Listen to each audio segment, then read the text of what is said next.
Hello, everybody. This is Become a Bat. It's a, I don't know if we should call this a bonus bat or bat chat.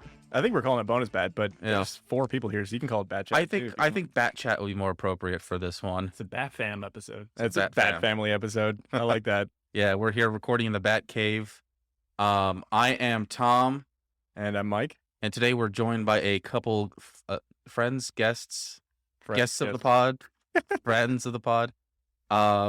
Let's see. I'll have you introduce yourself, and then We'll just go around here. Yeah. Eric or Easy. Easy. Ooh. I'm Paul. So hey, Or Perturber. Pervert. all right. Today we're gonna just have an impromptu conversation about the Batman movies. Nothing too comprehensive. Just talk about what we like about them, and Yep. Literally just a discussion about them yeah, between friends. Yep. How's that sound? That works. All right. We'll start with Thomas, and we'll go this way, and we're going to say our favorite and least favorite Batman movies. And then we'll kind of just go around the horn and talk about each era of Batman movies and how we feel about them in general. it's funny as I hate talking about favorites, Yeah. just because like it changes, like with my mood. I think it's that way for everybody, though. Yeah. It doesn't change that much for me. We But it can still changes. always identify the one that fucking sucks. Did we cuss on this? Because I just did. Yeah. Yeah. I click explicit when I upload these. We so could bleep you if we didn't, but we do. So I don't. I'll have to learn how to bleep, but we haven't need to. Yeah. every time you cuss, I'm just gonna try to say beep. But yeah, all right. So I guess I'll start. You said we're starting with the Burton era, but I'm gonna throw in Adam West movie. It was a movie in theaters. All right, that's your favorite? Ah, Because we're gonna say favorite and least favorite okay. first. Okay. So favorite. At this point, I think for pure Batman movies, just because I have like the most memories attached to it, probably seen it the most, Mhm. I'm gonna go with The Dark Knight.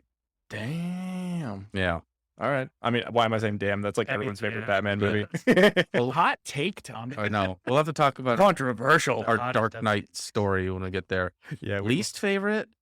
I don't want to give a least favorite. I mean, I'm gonna have to say some of the Schumacher ones, but Yeah. That's. I haven't seen them in like 15, 20 years. So I don't think your opinion will change all that much. I still think. I mean, I want to revisit them, but Off the cuff. Off One the cuff. Batman had nipples, and I He think did. that should be put into consideration. for the worst. 2 of them did. Sorry. Oh, hold on. Val Kilmer and George Clooney both had nipples. But you know what? When I saw Watchmen the first time, and then he gave Ozymandias nipples, I'm like, I get it. I understand the reasoning behind it now. That works in that movie, okay? Because there's Yeah. only one character that has nipples, not Batman and Robin. But so okay, just pretty sexist that the Batgirl costume didn't have nipple. I know, right? Come on. Yeah. So yes, obviously your least favorite can change, but what is it currently at?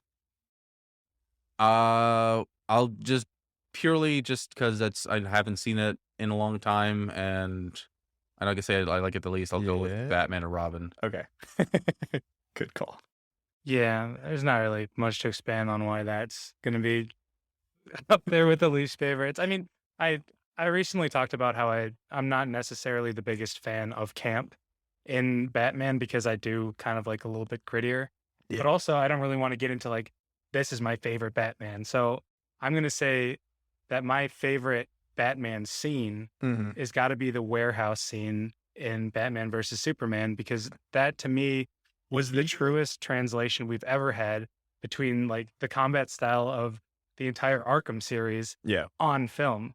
And to watch a man dismantle a room first using tech, then using surprise, then using just brute fucking force. Like, Oh yeah. I thought that scene was Batman. Everybody loves that scene. Even Yeah. the people who hate that Right. movie love that scene. That scene is tops. And Another super hot take, but Yeah. I mean, yeah. I mean, if we're gonna like rank all the action scenes of the Batman That's movies, probably, like, that is way up number there, yeah. one, like without a doubt. I love also how he like bursts through the floor or whatever, like in Dark Knight Returns. Yeah. Super cool.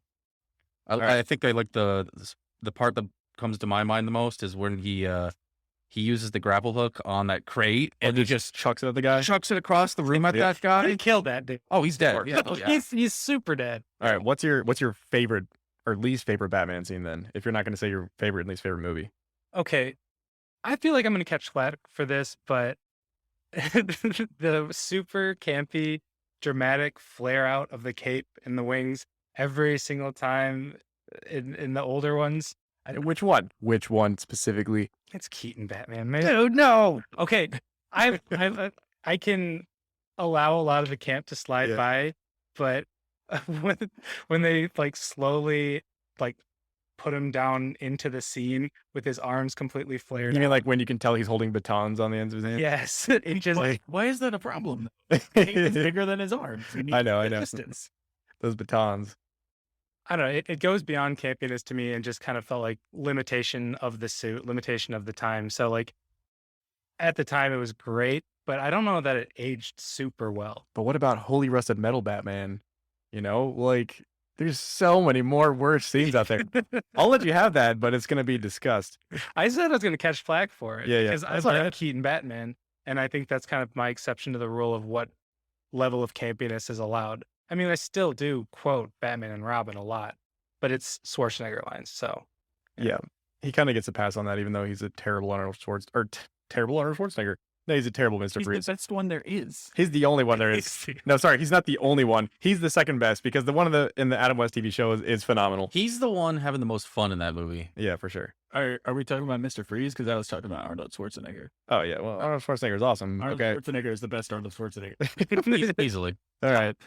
All right. So Favorite movie, least favorite movie, or if you don't want to do that, you can do what Eric did. just whatever. Succumbing to recency bias. I fucking love the Batman, but the movie that I have seen the most is going to be Batman Returns.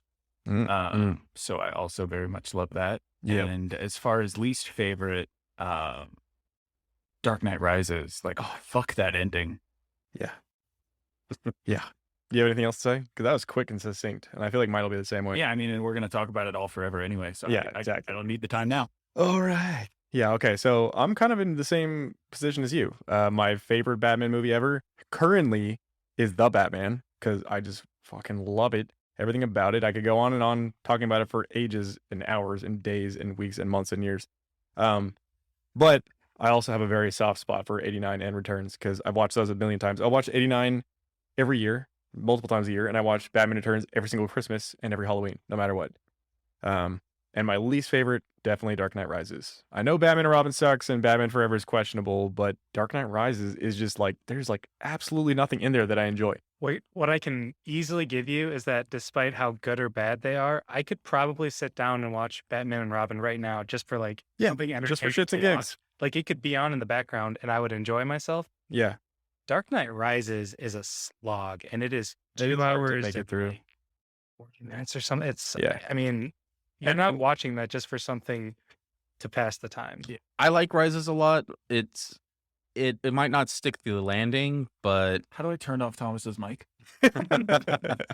It's a hot take. but- It can be the devil's advocate. but I do like I like it when something's ambitious, even if it doesn't, land. It's yeah. very much trying to be Lord of the Rings. I was gonna say, it feels like it's trying to be like an action adventure epic, which is what the comic books where Ra's al Ghul was introduced were like. But Bane has nothing to do with that. That's what I don't understand. Yeah. I think they wanted to bring in Bane, and they found they figured out a way to make tie Bane's story in with Ra's al Ghul's. Which, I love Bane. I would love a proper Bane movie, but that's just not it, which sucks. And like Bane is a big enough Bane is character. fucking awesome. Have him do the thing. Like why? I appreciate coming like full circle. It started with Rasha and Yeah. Rash, but like why did we need to do that? If It's that's what you 'cause- wanted to do, then don't use Bane. It's just 'cause it's a film. Bane, don't do the other thing. You know what? That's what it is. He's a filmmaker. He's like, I'm gonna make a complete trilogy, and they only make a complete trilogy. Just have the third one wrap back to the first one, Whoop. Just like in Lord of the Rings and every good trilogy. Well, But curious to get all of your opinions, whether or not I'm actually reaching on this. In the Batman, he injects himself with what appears to be adrenaline, but it is green. right, Real adrenaline is clear, and I don't know if this is an accuracy thing. Is this a nod towards Bane because he's 2 years into his journey as Batman? No, I think a lot of people were reaching for that. That's yeah. I think it's just green because filmmakers will change things to make them look more visually appealing. I think that's one of them. It's green because he made it in a bat cave using the bat computer and science. Yeah. Well, and and- show how crazy. it is. yeah. If he just pulls out like a vial and hits himself in the leg, people are gonna be like, "What was that?" But if it's green, they're like, "Oh my god, it's green." Yeah. And like even if it's not supposed to be, like the obvious Yeah, opportunity for it to be a reference to Bane's venom, I think you just immediately you understand what it is, whether or not it actually is Bane's or has any tie to that. You're like, I don't think it would make sense for it to be Bane's. Yeah, because it could be Venom, like, but it's not so Bane's easier for Venom. the audience But to pick up what's happening. Venom's the one who introduces it to the. Well, Bane, you mean? Yeah, excuse me. Bane is the one that introduces it to like the Batman mythos. So it's just weird to. Did Nightfall happen before the Batman Venom storyline? I don't know. I kind of feel like maybe Venom happened first, maybe- and then that was his first introduction to the drug, and then Mhm. Bane showed up. We'll have to look that up later because I'm curious. But I feel like Venom showed up in Legends of the Dark Knight comic book series before Bane showed up in the main continuity by like a little smidge. Okay, And that's why I'll have to Batman was check it. familiar with it, you know. We're gonna get to that eventually. Yeah, but like if it is Venom, great. If it's not, great. I really don't care. The I just other- hope they don't shoehorn Bane into like the second or third movie. The two things that reminds me of, Nightmare on Elm Street remake. That's Yeah. how I knew it was adrenaline because, like that scene in the remake Oh. where they're injecting themselves Yeah, the knee with the or the leg with the adrenaline. It's Yep. like, whenever I was like tired for years, I would always think about that scene because I'm like, I want to do that. Like that would be so much better. than I've done chugging- it, and it does not feel good. Yeah, and Doesn't then, it Mike's got only everyone, last right? like a few minutes anyway? It lasts like 30 to 45 minutes, and you feel like you're gonna have a heart attack the whole time. yeah. Yeah, But like the whole like argument really reminds like it brought me back to 2008 yeah, when The Dark Knight came out and everybody was arguing about whether Harvey Dent lived or died at the end. It's like he was suffering from internal bleeding. half his felt face like- is blown off. Yeah, he fell 12 feet. Yeah. The man is dead. He can only survive so much. Yeah.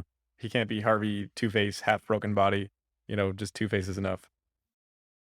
I feel like the act of becoming Two-Face killed him. Like he was never leaving that hospital bed. The whole Nolan trilogy was going more for like the realistic kind of take on the characters and I liked his Scarecrow a lot, but oh yeah. Yeah, Cillian Murphy was like just the right amount of menace and creep to him. Yeah, Like- I'll say right now, Batman Begins is my favorite one of the entire trilogy by far, and I'll always like Batman Begins. Although to me, it doesn't age that well because it feels. When I first saw it, I was like, "Wow, this is the perfect Batman movie." And then the more I watch it, the more I'm just like, "Crap! Why didn't they just like cut a bunch of this out and cut to the Batman stuff?" There's way too much Bruce Wayne, yeah, and I get it. Like I get it right away. I don't need to watch like 45 minutes worth of it. I feel like Batman Begins for me, it doesn't have a lot of rewatch value because like so much of it is like, all right, this is cool. This is happening the first time you watch it. And then Yeah. you're like, I never need to see that half of the movie again. Right? I didn't really like Raj Al Ghul. Yeah. I felt, I mean, in terms of, He had a particular set of skills.